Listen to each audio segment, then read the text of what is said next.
everyone, it's Brandon from Electric Marketing. I'm actually on with Carson, and we're going to be going through how to set up a project in SEMrush and then all the different features that you can utilize within it. And he's going to ask a few questions along the way, so it'll be a little bit more interactive than normal. So first, you're going to navigate to projects in SEMrush. You can either access it here or down here. Doesn't really matter.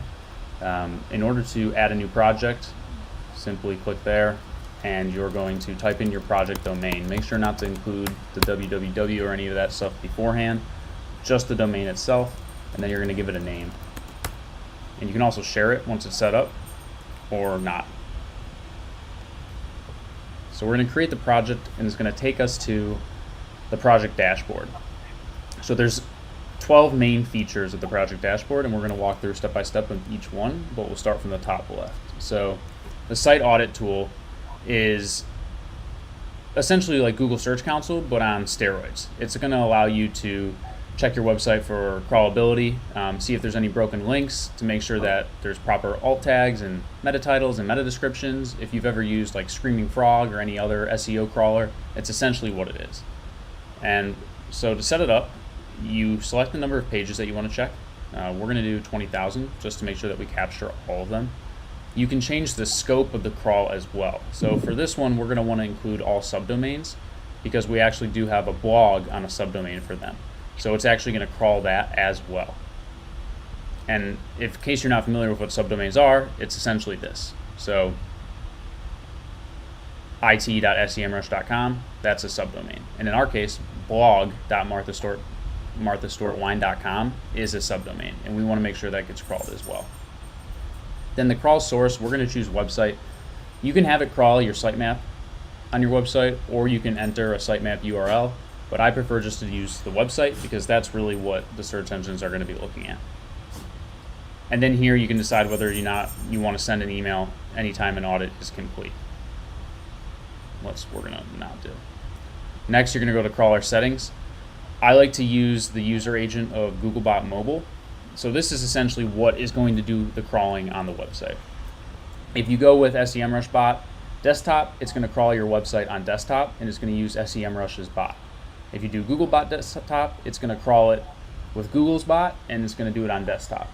So I do Googlebot Mobile because we're most concerned with Google search rankings, and Google is mobile first indexing as well. So it makes sense that you want to crawl the mobile version as opposed to the desktop version. And we always do a minimum delay between pages.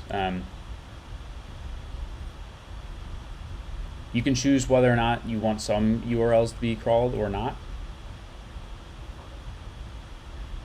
You can also specify some parameters you want to be removed from the URLs before they're crawled.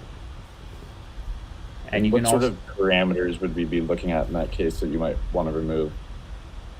So essentially, it's just going to remove anything after that. So you see in their little example here, like they'll consider the close and close page equals 1 as just one URL. So I typically don't worry about this at the beginning because we want to get the full width scope of the website. And then if we're getting like bad data in the report, then we can go back in and run it again with some specific URL parameters to make sure that stuff is not actually getting shown in the report. Okay. Does that make sense? Yeah. Here you can bypass website restrictions. So if you have a robots text file on your website, that essentially tells search engines what they can crawl and what they cannot. So it's super important if you have any like account information pages. Obviously, you don't want your user information to get crawled, and also if you're working on any pages that you don't want to get indexed in search. So we're not going to bypass that because it's not going to impact rankings. And then schedule, you can run it weekly, daily, monthly, whatever you want to do. So we're going to do weekly every Monday. And then just start your site audit. So hopefully this will be done by the time we're done with the video. And so then we can go through that report. But now it's going to start crawling all the pages on the website. And you see now it's 5, now it's 19, and it'll continue on. So next is position tracking. And this will allow you to get daily updates on positions in Google.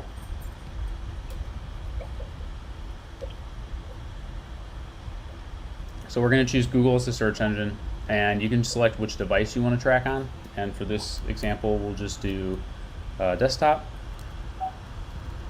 And we're interested in the United States because they only ship within the United States.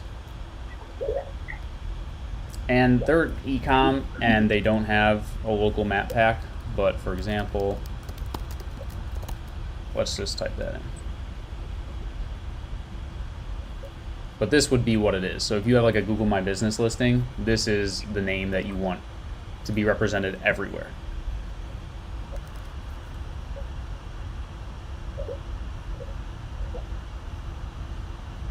Now we're going to add in any keywords that we want to add. So there's 4 ways you can do keywords. You can do it manually, you can do it from a campaign level, you can do it through SEMrush, or you can do it through Google Analytics. And you can also import a file. So we'll go through each one. Let's say we want to rank for wine, or wine delivery. And then just simply add the project. And now these are 2 projects. Sorry, these are 2 keywords in the project. You can also pull in from a campaign. We haven't set up a campaign for this one yet, so it's not applicable.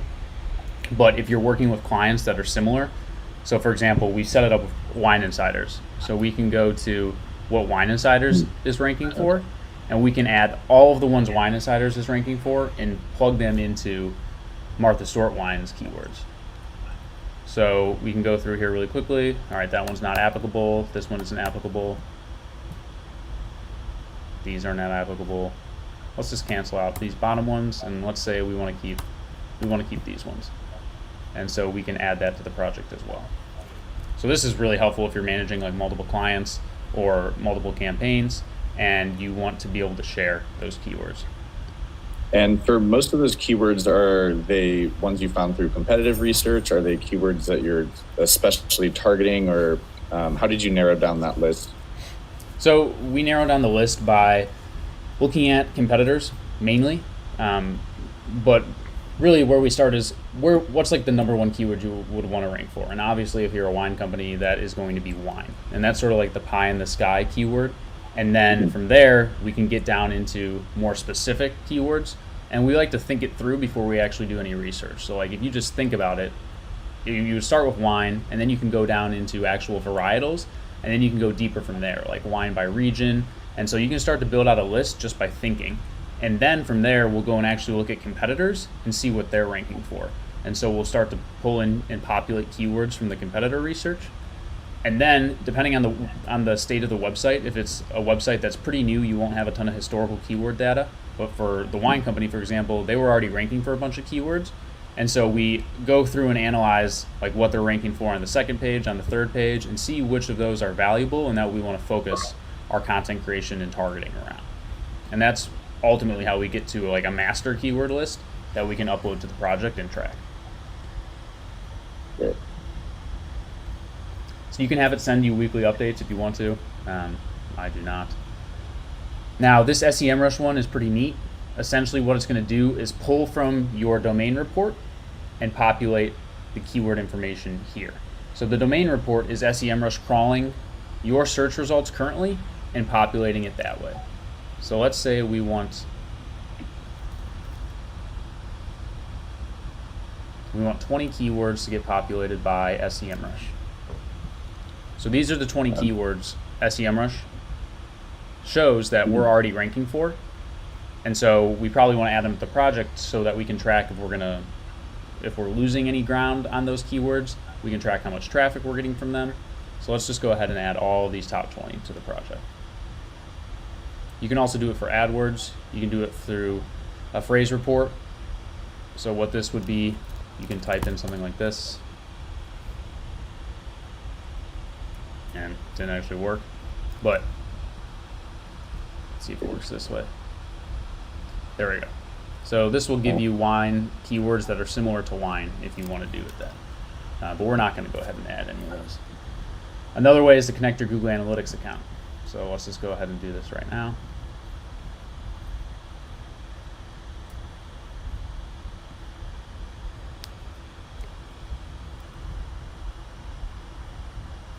And you can go through and find the property. As you can see here, there's a lot, so let's try to find this.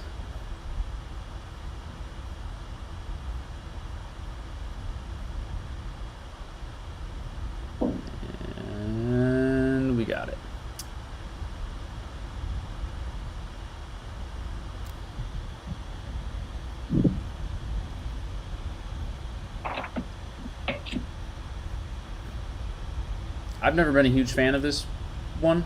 It typically actually doesn't even work, which is ironic. But as you can see, like I added from the URL or I added from Google Analytics, and it's pulling in URLs, which obviously we don't want to track. That's not a project keyword. But I always try it. Sometimes it will work. I really have no idea why it doesn't work, or it does work sometimes, but whatever. So now we're going to click Start Tracking.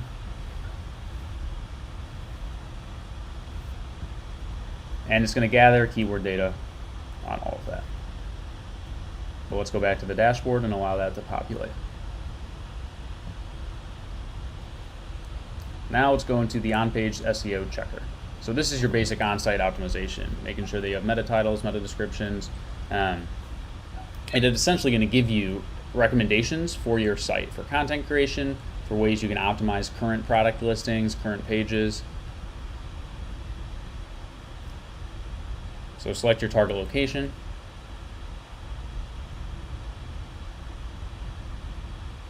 And now you're going to add pages you'd like to optimize and their target keywords. So you can do an auto import. You could do manual. Say we want to optimize marthastorewine.com for wine.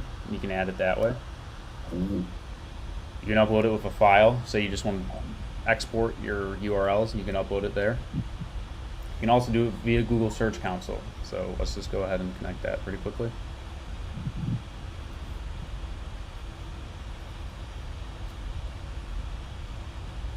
So they don't actually have Google Search Console set up yet. And you can also do it through organic research.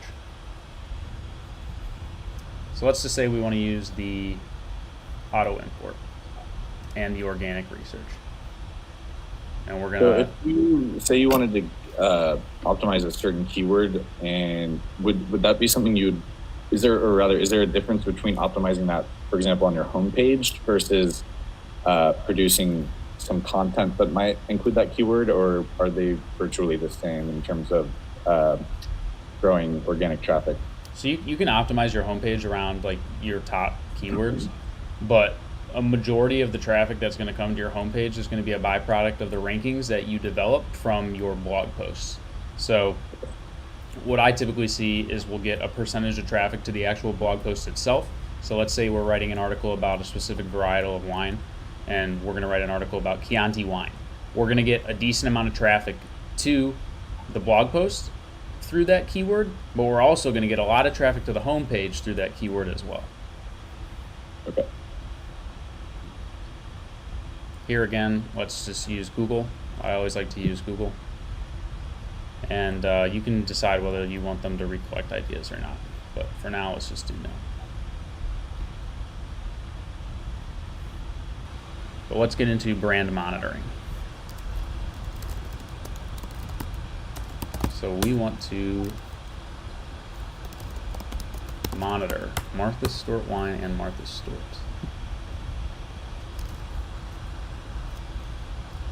And you can basically say, these are the brand mentions, but then you also can say, they also must include one of these words.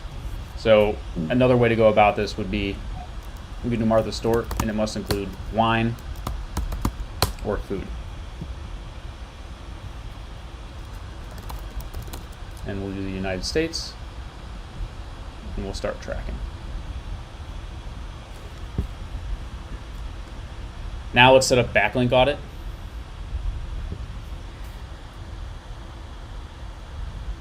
And for the brand monitoring, is that across any page, or? That's across the entire internet. So essentially, it's crawling for mentions of that particular keyword.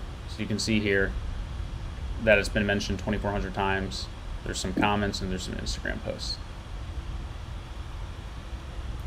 But we'll go back into each one of these once they're done running. So backlink audit, essentially it's going to allow you to find toxic backlinks. And so we'll do it from the root domain. These are the brand names.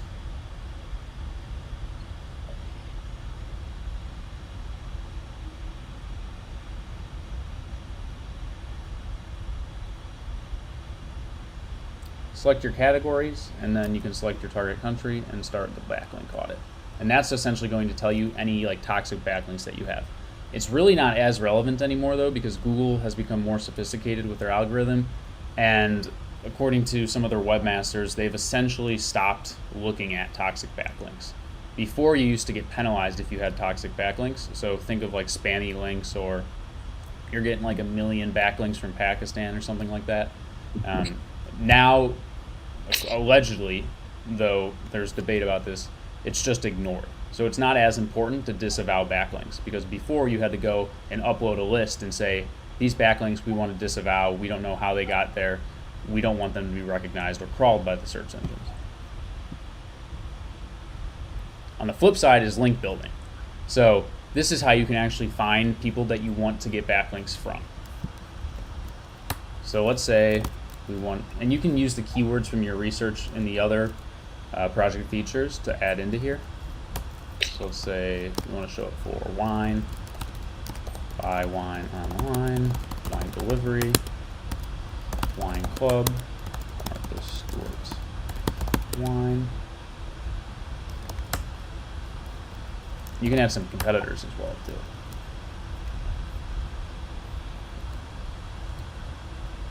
So here's where we can add competitors. So it'll auto-populate with some, and we can leave those for now, but we'll add some other ones in here too. Were those ones auto-populated? Yeah, these ones were auto-populated. And so we can also add in, let's add in the Wall Street Journal wine. So they are a big competitor. And now start link building. So now it's going to go out and it's going to find anybody who's ever backlinked to those websites or who's backlinked around those keywords as the anchor text. And so anchor text is the text that is actually, the link is placed on itself. So let me see if I can find a good example here.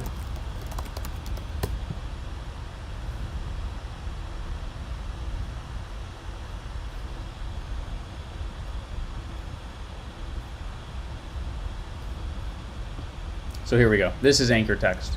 So this link that goes to Moz.com, the anchor text is this link to the Moz homepage. So what the tool is using here is essentially finding any link with those particular keywords as the anchor text. And then it's populating them as prospects for us. Now we'll set up the PPC keyword tool. So you can import manually from SEMrush, from a text file, from a CSV, or from an Excel file. So if you're going to do an Excel file, you can export it directly from your Google Ads account. But for the purposes of this, we'll just do it from SEMrush.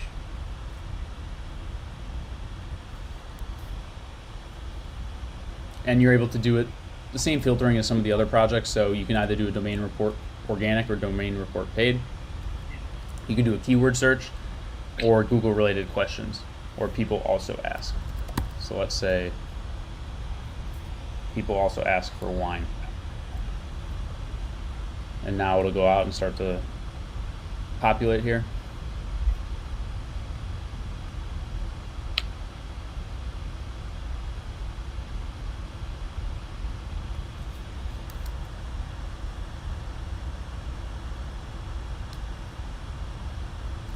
Come on, that didn't work.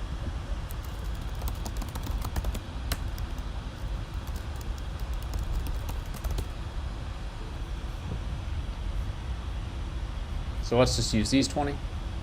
In location, we want to do United States and start the PPC keyword tool.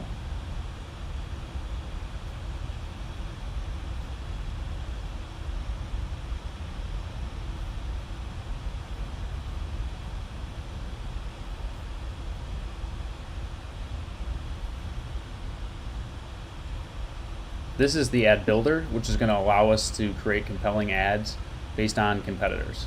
So let's say we want to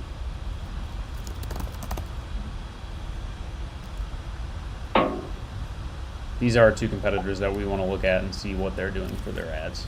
So we're going to drop them in there.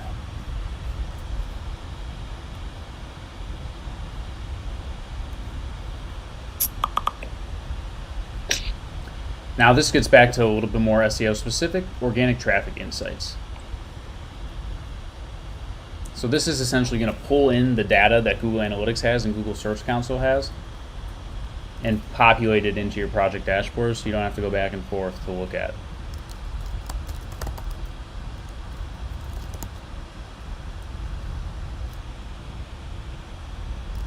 And they don't have a Google Search Console set up, so we'll ignore that. And we'll do all.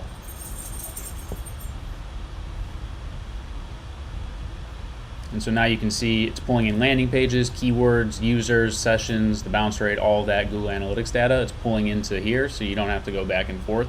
And it's also leveraging some of that information in the other processes. Last but not least, Content Analyzer. So it's essentially going to audit your domain's content and see where there's opportunities for you for guest posts and things of that nature. Okay, so we found a website with a sitemap, and essentially what it's going to do is pull in all the URLs that we can audit. So let's pull them all in, and we're going to start the audit.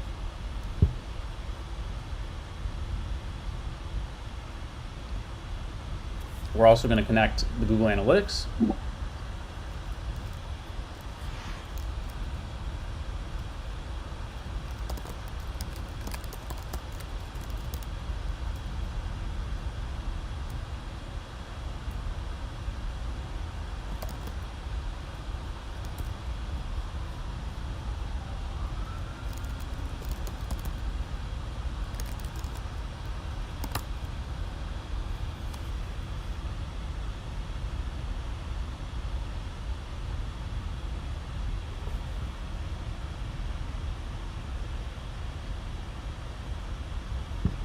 And now we'll let this run for a little bit while we go back through all of the projects that have populated.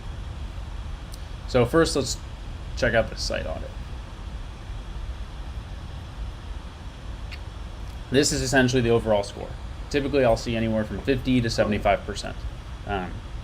Sometimes we'll see like 80s or higher, but that's typically on sites that are smaller.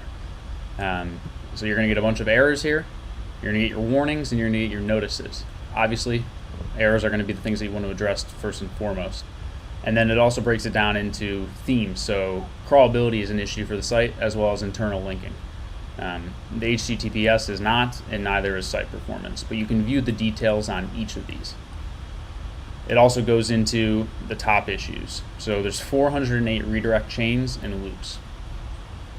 And if you click in through it, it's going to show you where those redirects are.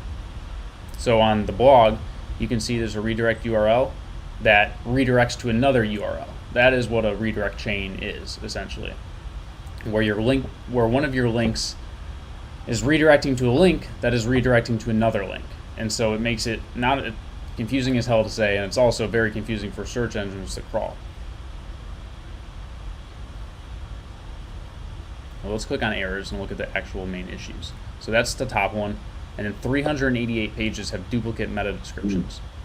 And so you can click on all of these and it'll show you like the why and the how to fix it. But let's go through here and actually see which ones are duplicates. So you can see there's 6 pages that have duplicate meta descriptions and meta titles. And so what this is doing is showing us that there's an issue with how it's crawling the images. Because the images are essentially populating as URLs. So here you can see an image, and so that's the way the blog is set up. And by seeing this, this tells me that we need to go back and make sure that we set up our crawl settings in a different way, because this should not be allowed to be indexed by Google. We need to make sure that there's like a robots text file that is not pulling this stuff in, because this report is essentially faulty because those aren't actual pages with duplicate meta descriptions. They're images that are just showing up because we allowed the bot to bypass any of the restrictions placed by the sitemap. Does that make sense? Yeah, is that something, so when it pulls that, or when it identifies that as an issue, is that an issue that only SEMrush is identifying and that Google would not read, or is that an issue that Google will have with the site? So we'll have to check. There's 2 potential possibilities. One is that the sitemap is not set up properly, So it is allowing Google to crawl these, and Google may in fact think that that is duplicate meta descriptions. On the other hand, it could be from the SEMrush bot, which is bypassing the sitemap restrictions. But And if it did turn out to be an issue with Google, would that be something you'd have to fix in Search Console, or that's on the something actual we'd have to fix on the website. So we'd have to make it so that we disallow crawling of these specific URLs, because they are the, let me see here. What's essentially happening is that the photos, and we can view the page source as well. So you can see the metadata, and the description is always the same. At Martha Stewart Wine Company, you will find wines that Martha Stewart has personally tasted and selected. And now if we look at this one, it's going to show the same thing. So we either have to not let Google crawl this, or we have to change the meta description. With some of the blog solutions out there, when you upload a media file, it creates its own URL for that image, and so you can run into issues like this. So duplicate title tags, that's the exact same thing, but the title tag. And so for those people who aren't familiar with that, let's look up. This is the title tag, what shows up here, and this is the meta description. So we have duplicate title tags. We also have 235 pages that don't have title tags. We have 167 pages with duplicate content issues. And so you can see, if you click out, this page has the same content as this one. This is the issue with using tags that aren't used often. And so the only post that ever got tagged with Golden Globes and the only post that ever got tagged with awards happens to be this. So then this page is technically categorized as a duplicate, as duplicate content. And so you're seeing here, a lot of this is just technical cleanup. It's not like there's anything that's inherently bad on the website. It's just there needs to be some cleanup to allow for better crawlability and indexing. And you would never think about some of this stuff unless you actually did an audit like this, because like, why would you think that this even matters? This is the one that is super easy to fix, the internal broken links. So you can see here, seasonal, broken. And it's broken on all of these pages. So this is a quick and easy fix. Just go and create a 301 redirect from seasonal to whatever the new page is. And if there's not a new page, then you got to go through here in each one of these articles and actually find where the links are and change them out. And so the way I like to do this, if you have to go that route, so we see the link here is seasonal. So in order to find where it is, it's a pain if you just try and search. So make sure you're in Chrome and view the page source, and then you're going to copy the URL in.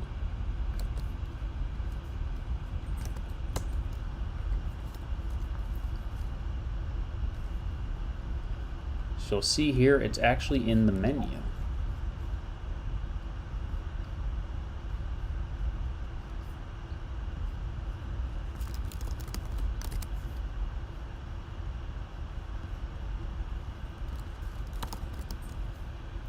Sometimes I can't find it, but most of the time I can.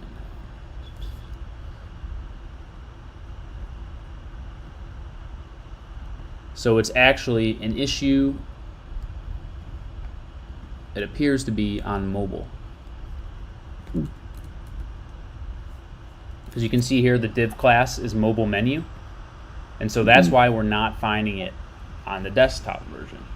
We'd have to find it on the mobile version.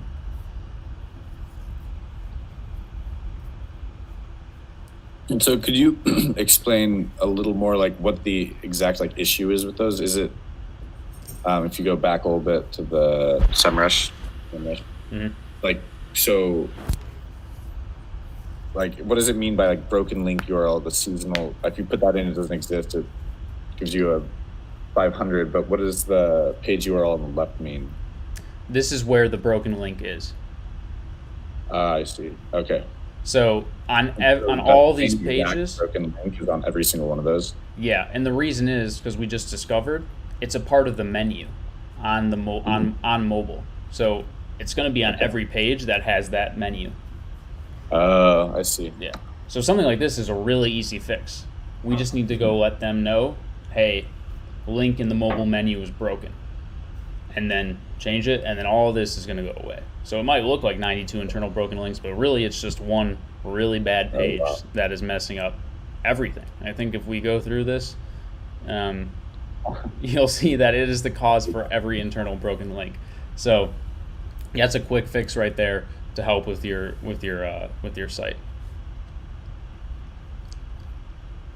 5xx status code, that is what that page is returning, and so two of them are returning that: seasonal and the sitemap, which is obviously an issue. And then these are all the green, so all the good stuff.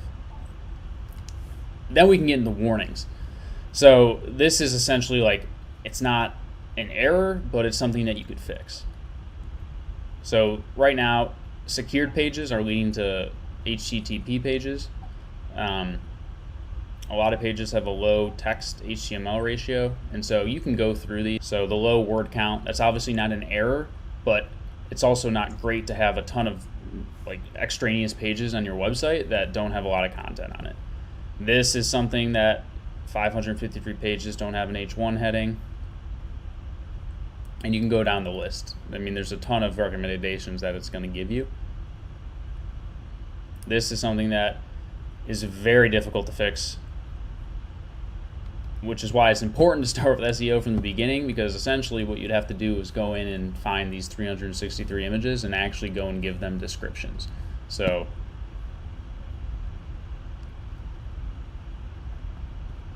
we'd have to go into this blog and we'd have to give an alt text to all of these images. So it's meant for search engines to crawl, but it's also meant for people that are visually impaired as well.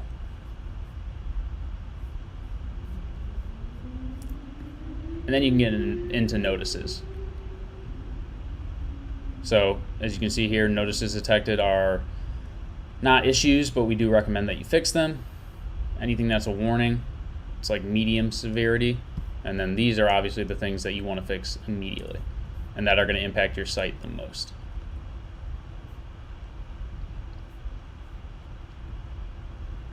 So that is the site audit in a nutshell. You can also look at the pages, the site structure. This is helpful to make sure that your content architecture is set up well. You can look at your statistics. So schema markup allows your sites to show up in rich snippet results. There we go. This is a rich snippet. So it's Google pulling in the information from g2.com into the search results itself. So that's how you get featured snippets, and also known as rich snippets, is by having schema markup on your website.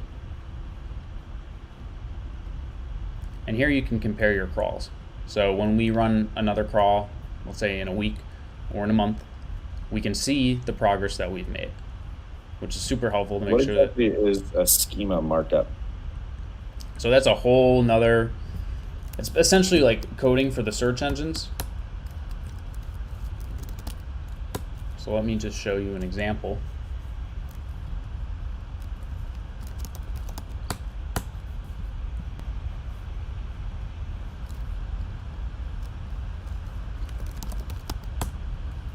So this is the schema markup. It's essentially like a search engine language. And so what this is telling the search engine is that this page is a product. This is the name of it. This is the image. This is the description. This is the SKU. And then this is the price and whether or not it's available and it's in stock. So you can also add stuff in here like ratings, which is super helpful because then it'll pull into the search results. So if you look at here, this is getting pulled in from schema markup. And stuff like that is super important for click-through rate. So that's something that we're actually going to be implementing for them, because I mean, 4.5 stars, 78 reviews. That's obviously something that you want to see when you search this in Google.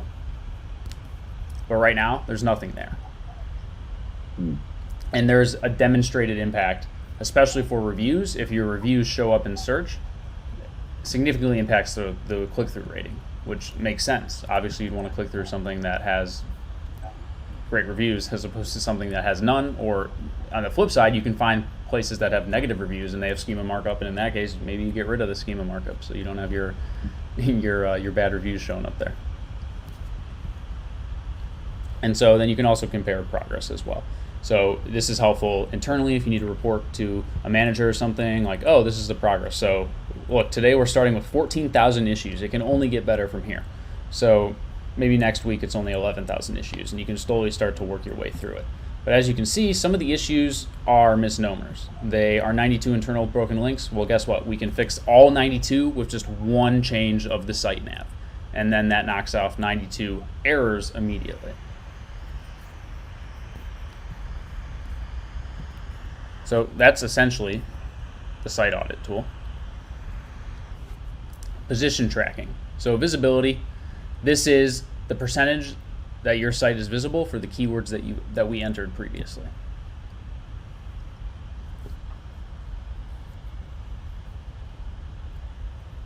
So here we have the 73 keywords, and what this is doing is it starts tracking from the moment that you enter them.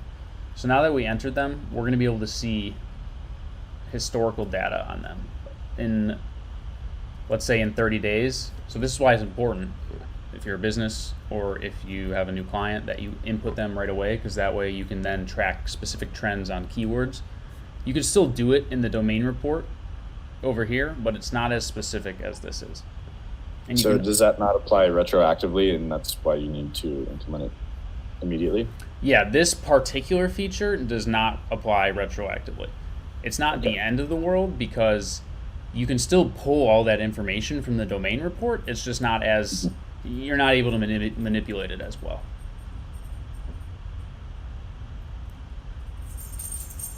And there's a ton of stuff that you can do within the position tracking. So let's say we want to add some competitors. Wine Folly doesn't sell wine, but we'll add them. Let's add wine.com.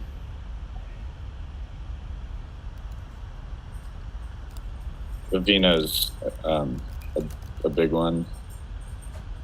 Let's do wjwine.com. And so some of these competitors are direct competitors in the sense that they are selling wine online, but others are indirect. So something like a Vivino, they're more so rating, correct? They do rating, but they also do actually sell all the wines on the site. In the case of Wine Folly, they are purely media publication. And so they sell some stuff, but it's never wine. It's like infographics and things like that. But these are competitors in terms of search, because they are a competitor if they're taking away traffic from your website. So that's how we look at it. And here you can see a comparison. So we can see compared to wine.com, and let's say we also want to look at Wine Mag and VinePair. And so all the keywords that we've entered in here, we can see how they compare versus the competition.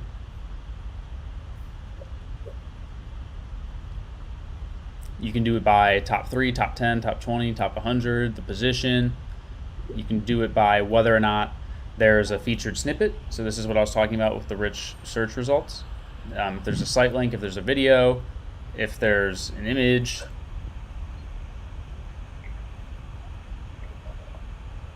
You can filter by the search keyword volume, and you can also exclude keywords that contain certain words.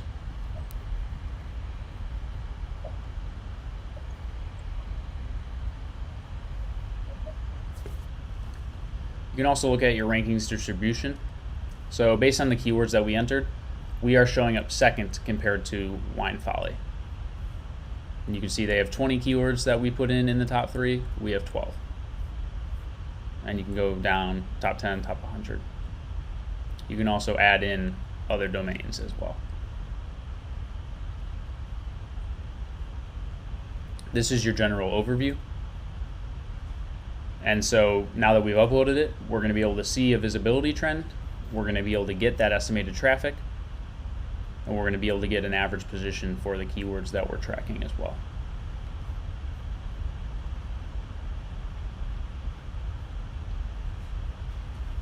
The landscape is just another way of looking at it, and it pulls in all the metrics. It's interesting in terms of top competitors. It's like a heat map.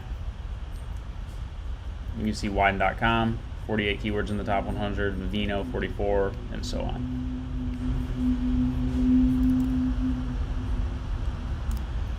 You can also break it down by pages. So you can see the home page is ranking for these 11 keywords, and that the product packs page is ranking for these 5. And you can sort of go on down the line and see which pages are showing up for what. And then you can also get an estimated traffic for that particular page as well. Here's where you can discover competitors.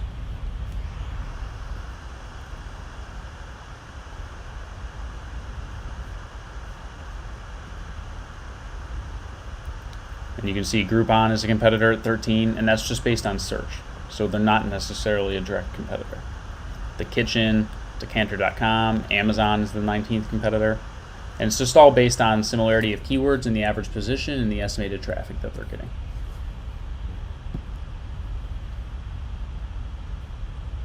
Here we can add a device. So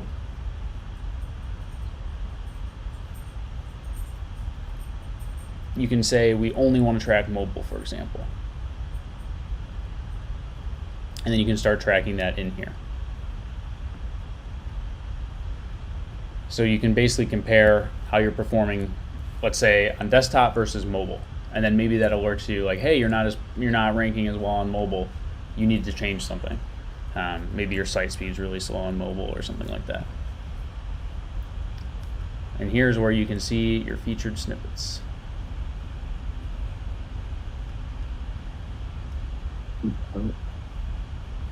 So let's actually view it.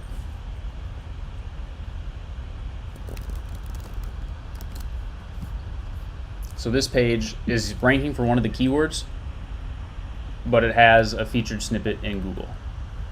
And the keyword's best champagne. So theoretically, if I Google best champagne right now, there we go. That's the featured snippet. So this is like competitor research. And so we can see, okay, vegan wine, this is what's showing up. So if we type in vegan wine, nope, there it is, the kitchen. An article all the way from 2011. So this is crazy because they posted that in 2011 and they're getting roughly 35% because they're in the first position of 12,100 searches a month. And so getting how easy would it be to overtake a feature snippet? And when does Google decide to either give a certain search a feature snippet or swap a feature snippet from one page to another? So that's the $1 million question. I mean, it's essentially a black box. So that's why any SEO agency, consultant, whatever, tells you like, oh, we're going to be able to do this like specifically, or we guarantee this. They're typically full of it because there's no way to know. There's a bunch of best practices. We can go through all the tools. We can implement all the tactics. We can develop the high-level strategy. But there's no, I mean, as you can tell, 2011. So obviously there's been a ton of content that's been created since 2011 for vegan wine. But it's not the one that's showing up in the rich snippets. I mean, this is also people also ask, so this is technically a rich snippet as well. And you can see that the first search result isn't necessarily the same as the rich snippet result either.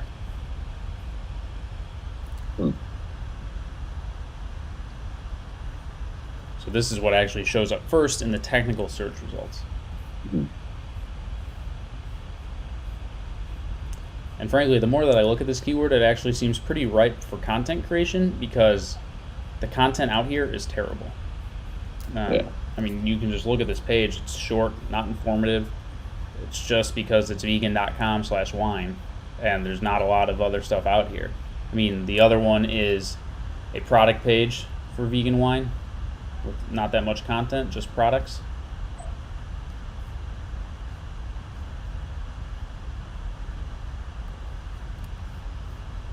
So this is a keyword that we could potentially target for content creation, actually.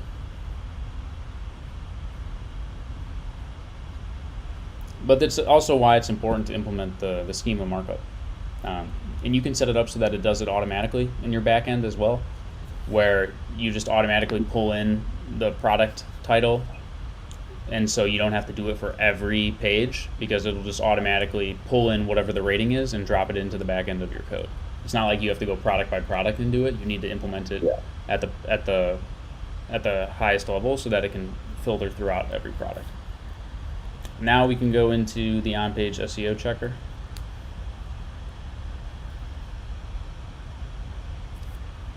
And this is essentially giving ideas to optimize. So first and foremost, it's going to give you your top pages to optimize. So here are ideas for the home page. So it's telling us we want to avoid keyword stuffing, but we want to use target keywords in the body tag, and we want to focus on creating more informative content. So we can see the detailed analysis here of what the rivals' average are. And so our content is 159 words on the homepage. All of the competitors that got entered in here, though these are irrelevant, but like wine.com, for example, 449 words. Is that on the whole site or just the homepage that they're referring to? This is just for the homepage. Okay.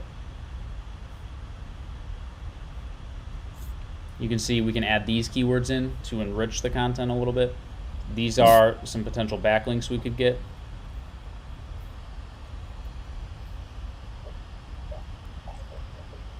And we can actually get user experience as well. So first, you definitely want to tie out your Google Analytics and your Google Search Console to SEMrush so that it can pull in additional data. This is taking too long to retrieve the profile, but it'll give you user experience optimization tips as well, which is super important, because before, user experience wasn't a big deal in SEO, which is why you could just stuff a page with a bunch of keywords and it would rank well.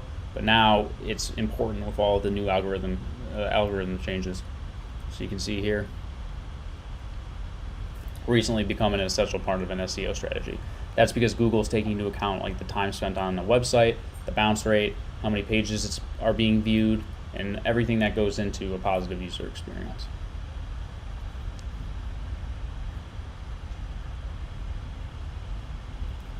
Then here's a SERP analysis for the target keywords, SERP being search engine result pages. You got a keyword, so baked clams recipe. This is the average content length. This is the average number of referring domains, whether or not video is used, the readability, markups, and all these other essentially attributes of what content is currently ranking on Google's top 10, so that you can have like a benchmark to compare yourself against.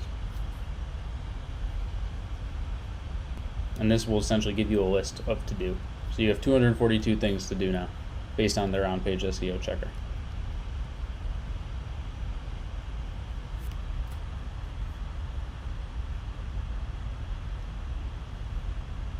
Let's get into brand monitoring.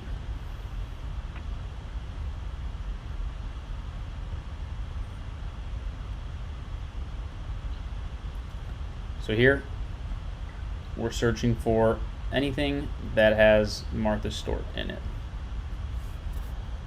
And you can see that because the campaign is Martha Stewart US, and so keywords, Martha Stewart wine or Martha Stewart food is what we're looking for. And these are all the mentions. There's 2,458. And they're filtered by date. So you can see just recently, let's go to Thrillist.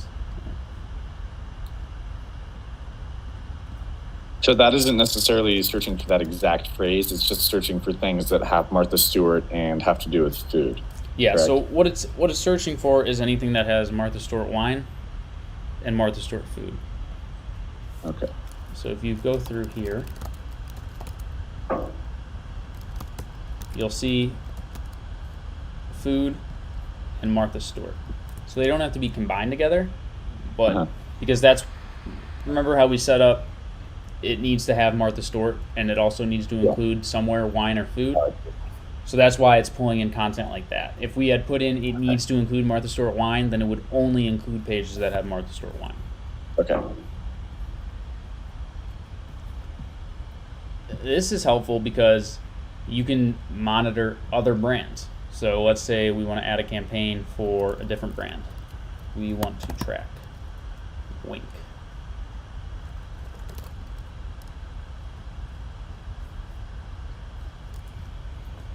Now, with this campaign, we're going to be able to see anybody that used that particular keyword.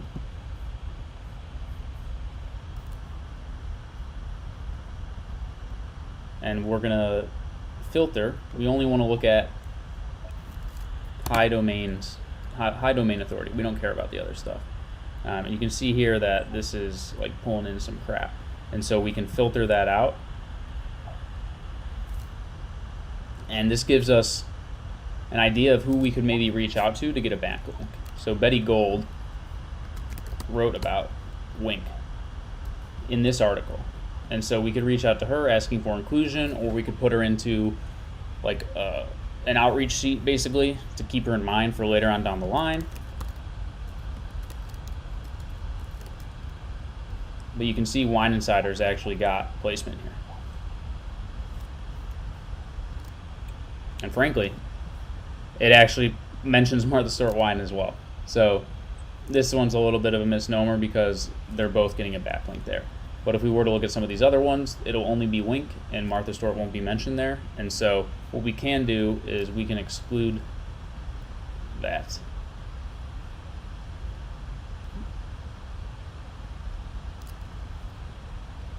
And so we'll exclude anything that says Martha Stewart wine. And we'll save those changes. We'll reset the campaign. And now it's going to start populating with things that only have Wink, don't have Martha Stewart. And so we can target posts that don't have us mentioned in them yet, but that should because it's about wine.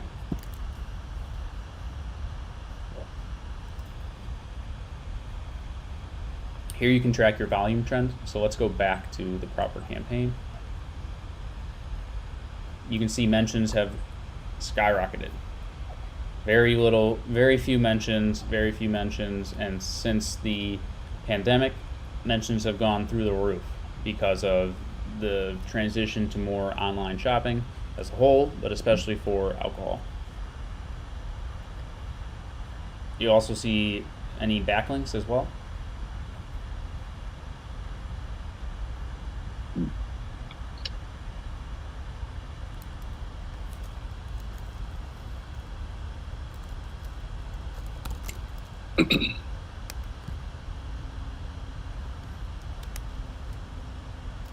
Now, is that tracking Forbes specifically for Martha Stewart wine mentions, or is that also including like the Wink but not Martha Stewart? Yeah, so that's only including Martha Stewart. So Okay. you'll see here when I click through Martha Stewart. So you could do it for something like, you could probably even do it for Reddit. So tomorrow when we come back here, we can see how many mentions of Martha Stewart wine there have been on Reddit. So it's a good way. It's kind of like a hack for social listening to see what's happening there. And so this is essentially a walkthrough of the tool, which we just did. But you get your estimated reach, sentiment, whether it's positive or negative. You can tag it, you can favorite it, domain traffic. You can track the domain, and you can block it as well. But that is brand monitoring in a nutshell. And it can be overwhelming, this tool, because there is just so much information that they throw at you. So you really have to pick and choose carefully what you actually want to focus on. Backlink audit, self-explanatory. It's going to populate with backlinks that you think you should remove. But you can also look at anchor types. What the top anchors are, like where your backlinks are going to primarily. Whether they're follow links or no follow. So no follow is essentially telling the search engines don't attribute any website authority to the site we're sending the link to. Follow is saying yes, you can.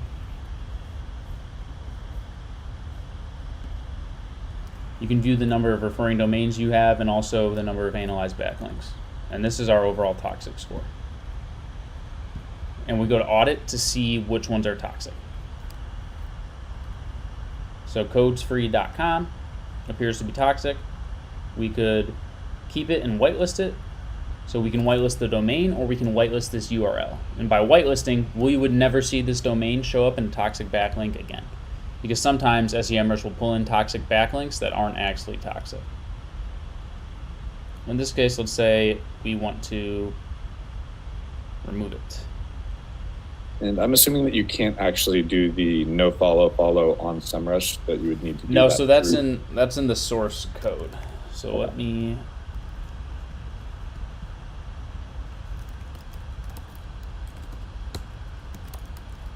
some websites don't use it.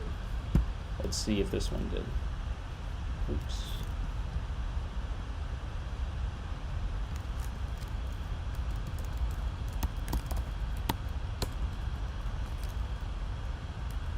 Yeah, okay.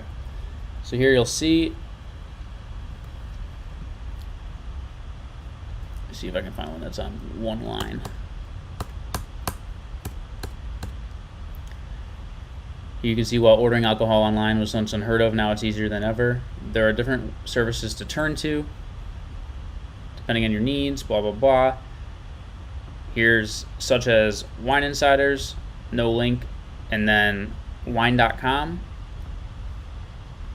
So if you're not familiar with code, you have to put the link before the actual text. So wine.com is here, but then this is specifying this chunk right here. What this is saying is link to wine.com. The target is blank, but you don't want to follow it. So do not follow.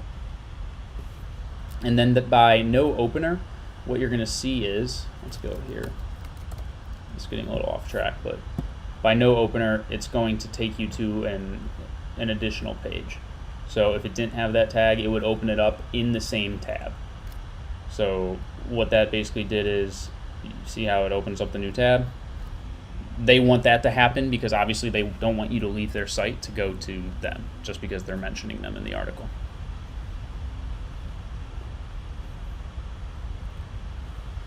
So now you can either add it to a remove list or a disavow list. So remove would be, we want to email them and ask them to remove it. And then you can send, let's say they ignore you, then you can actually send this to your disavow list, and then you can export it to a CSV, which you can then upload to a Search Console to disavow.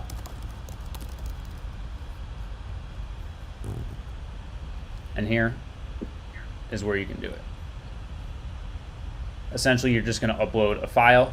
It's going to be a text file of links to disavow, and you're going to drop it into your Search Console account.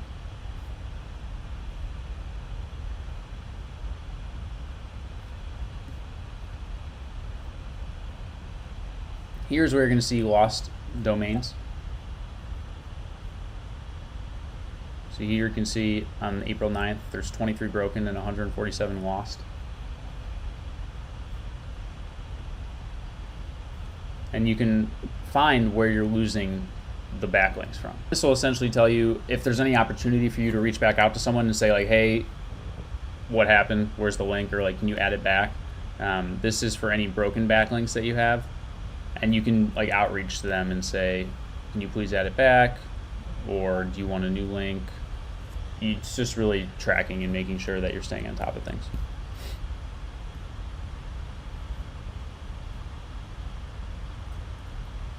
This is target page, pretty self-explanatory. This is the target of the backlink. And so you can see the number of referring domains to that particular URL, the number of new, broken, and lost, and then when you connect your Google Analytics account, you'll be able to see what the referral traffic is from those backlinks.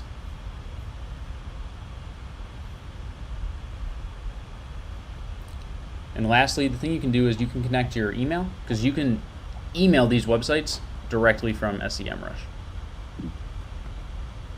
So if you just click here and add your account, that's how you can do it. Link building is a little bit like the backlink audit, but essentially what it does is it takes the keywords and competitors that you enter, and then it'll give you a bunch of prospects. And you can filter out these prospects. So let's say we only want to look at URLs that are blogs and that contain wine delivery and that they are a .com website. So now we can see these are all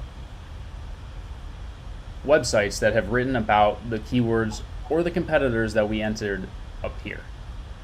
And so these are opportunities for us to receive a backlink. So let's say we want to get a backlink from builtinboston.com. And it'll give you a rating too. So maybe we'll say we want to do BigCommerce. So you can add it to your in progress list. And what you can do is you can select an outreach strategy. So what this means is you can set templates based on the outreach strategy. So let's customize the outreach strategy. So for a general backlink, we want to say, hi, X, blah, blah, blah, blah, blah, thanks, Brandon. And we'll save that template. And you can change out the subject line too. And then this is your follow-up. Hi, haven't heard back, thanks, Brandon. You can also do a different one for product. You'd be like, please review my product. And you can save that template. And when you add, let's add it as a product review. And let's add this one as a manual link. And so now what I'll do is I'll go through all the prospects and I'll just add like the top 100, let's say, for product reviews. And then you go to in progress and you can actually go and contact them. So you click contact, and the nice thing is it automatically uploads that template that you set. And so you can just send, and it'll proceed to the next one. So you can really crank through a ton of backlink outreach this way because it already pre-populates with the template based on what kind of outreach it is. And you can set up to 15 different templates depending on the type of outreach that you're doing. And you can still go in and modify it a little bit. So it'd also pull in emails too. So you can say, hi, Evan, please review my product. Thanks, Brandon. And then you click send and proceed to next, and it'll take you to the next backlink opportunity if we had one there. So it's a pretty powerful tool for doing outreach at scale. Here's where you'll be able to see your earned backlinks. So if you've acquired a backlink from this domain, you can move it to the monitor list. And this is where you can monitor all domains that you've received through outreach and SEMrush to make sure that they stay there and that they're active. And you can make sure that the link attribute is follow versus no follow, or if it's given a sponsored tag as well.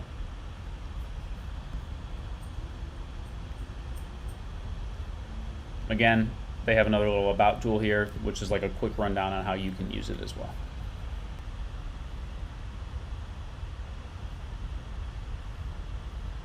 The PPC keyword tool is pretty straightforward. It essentially allows you to populate keywords. You can see what the volume is, what the cost per click is going to be. So like if we want to advertise on bottles of wine in a case, it's going to cost us $1.96 per click. And this is the level of competition as well. And so it's basically how competitive the keyword is. So a 1 is super high, and then as you decrease, it decreases in competitiveness. So sparkling wine cocktails, only a 0.41 right now. So that would be a keyword that you could potentially rank for pretty easily.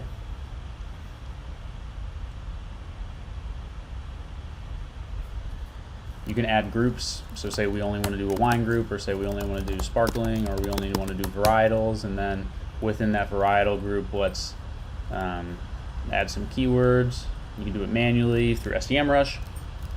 So let's say varietals, we want to track Montepulciano wine.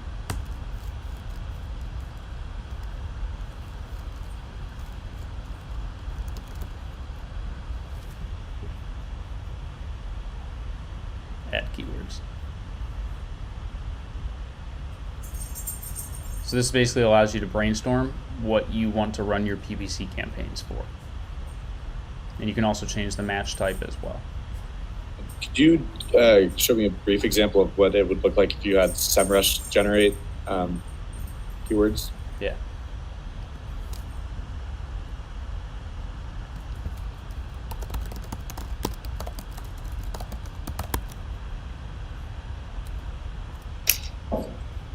So this is what it pulled in from the keywords that Wink is advertising on. I see. And so you could do it by competitor too. So if you want to add a group, say we want to do all the things that Wink is advertising for.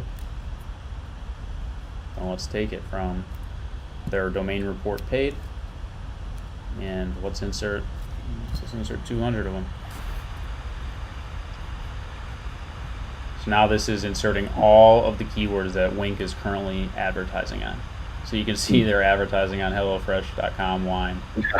They're doing a lot of like competitive advertising for brand keywords. And so if you see that maybe a competitor is making paid advertisements for your own brand, so for example, if you saw Martha Stewart wine there, would that pretty much mean that you just have to outbid them? Or perhaps because you have more of a claim to that, does that mean that you pay less? Or what would you do if you you saw that inherently pay less because your bid is based on relevancy as well as so like it won't cost us as much to show up first as it would for them. Okay. But they so that's they, where they could maybe still outbid. Yeah. Your ad builder will allow you to start researching competitors and see what they're running. So let's see if Wink is running anything. So stuck at home, wine delivered, get 50% off your first order. So you can click to use this as an ad template, and you can start to build your ads in here. And you can change it up and make it unique. But this is essentially like streamlining your ad creation process using competitive analysis. And then it also appends a tracking template as well. And you can put it into, you know how we created those groups as well? Mm-hmm. So we can say, all right, we're going to put it in Wink because this is a competitor one, and it's under the default campaign. So what we would do is probably campaign would be competitors, and then the group would be Wink.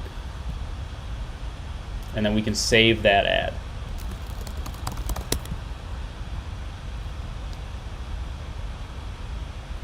And then you can export it. So this is nice because you can export it and actually drop it into Google Ads. Great. Let's do it again for display ads, see if Wink's yep, they are. And so the display ads we obviously can't use as a template, but this is giving us ideas for like designs that we could use, or like anything that we'd be able to take and utilize on a client. Obviously though, you don't want to like rip it off completely or even semi rip it off. It's just really used for like ideation.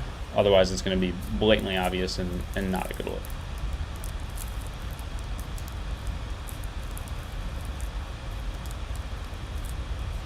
And here you can actually create your display ads in here too.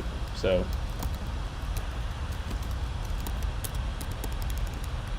and just upload your image, whatever you want it to be, and then save it. And then you can export it as well.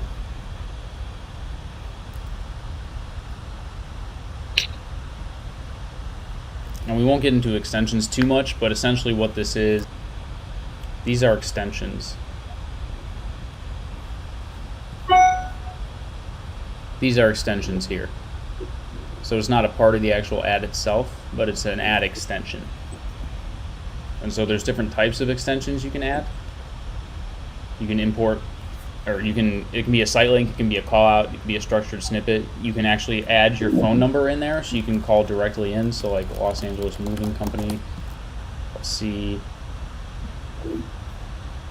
So that's getting pulled in because they put that in their ad.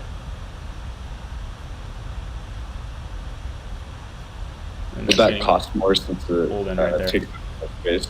No, it's just if you give the information to Google, they'll determine whether or not it's relevant to provide in the ad. Like sometimes you'll look it up, it won't show up. Other times it will. It's all just based on the algorithm. Okay.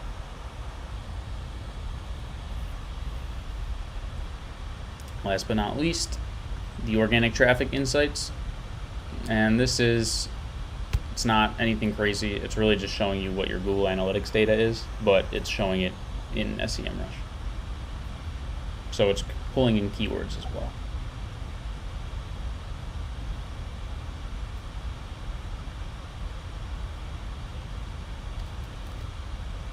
And let's see if the content analyzer is finished yet. Not TAC.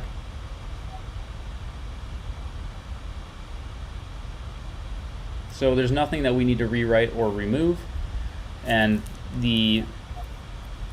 essentially what this is looking for is anything over 200 words that's older than 24 months that has up to 15 page views. So this is saying you need to rewrite or remove this. You need to update this. You need to review this. This is poor content. So 30% of all pages on this domain have poor content.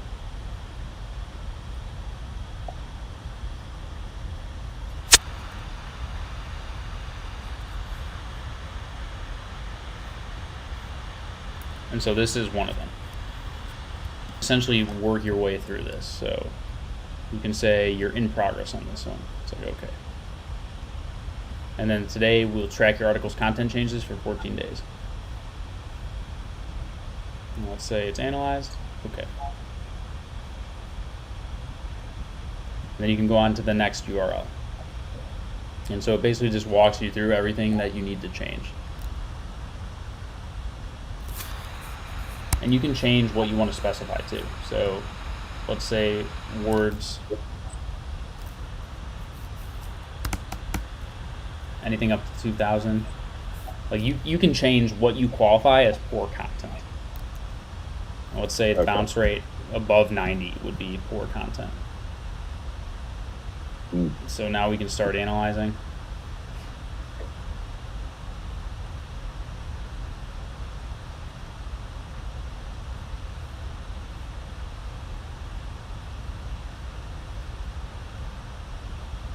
Now something like this though, if you look at it, the bounce rate is really because people are just coming and reading it and then they're leaving.